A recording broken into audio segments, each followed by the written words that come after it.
చిలకూరు మండలంలో ఉన్న పేదలకు ఇంటి స్థలాలు ఇవ్వాలని all India council of human rights south India అధ్యక్షుడు సాల్మన్ రాజు కోరారు. చిలకూరులోని రెవెన్యూ కార్యాలయంలో నాయకులు తహసీల్దార్ శ్రీనివాసులకు వినతిపత్రం అందజేసి సమస్యలు విన్నవించారు. ఈ కార్యక్రమంలో నాయకులు చంద్రశేఖర్, నారాయణ, వెంకటేశ్వర్లు, విక్రమ్, అశోక్ తదితరులు పాల్గొన్నారు.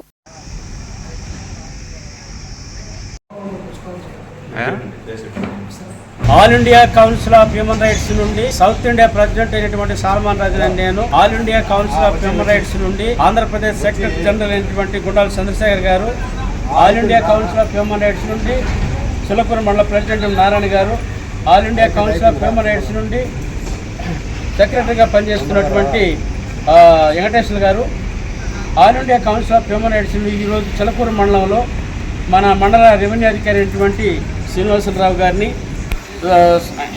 సాధారణంగా కలవడం జరిగింది.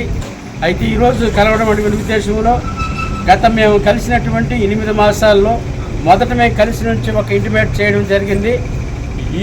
ఈ మండలంలో పరిధిలో ఉండేటువంటి వారికి ఏ విధమక్షాతనైనా సరే, అది ల్యాండ్ పర్పస్ లేకపోతే హౌసింగ్ ప్లాట్ల విషయంలో ఏదో ఒక రకంగా వాళ్ళకి సలహా చేయమని అడగడం జరిగింది. వారు గత 12 రోజుల క్రితం మేము కలిసినప్పుడు వారు సావధానకంగా స్పందించి నేను మీ ద్వారా ఏదో కార్యక్రమం చేస్తానని మాట్లాడడం జరిగింది. ఆ మాట నెరవేర్పు కొరకు ఈరోజు మేము ఈ రీతిగా వచ్చి సార్ కలిసిన తర్వాత వారు సానుకూలంగా స్పందింపజేశారు. అయితే చిలకూరు మండల పరిధిలో ఉన్నటువంటి మిర్చిరి కాలనీ, ఆ తర్వాత అరుంధతివాడ, అర్జునవాడ, తర్వాత చిలకూరు మండల పరిధికి సంబంధించినటువంటి తిక్కవరం గ్రామం నుంచి వచ్చినటువంటి వారి బాధ్యులకి ఈరోజు వారు సహృదయంతో మనం చెప్పినటువంటి విషయాన్ని ఆలకించి మనం ఇచ్చినటువంటి రిపోర్ట్స్ని వాళ్ళు సహృదయంతో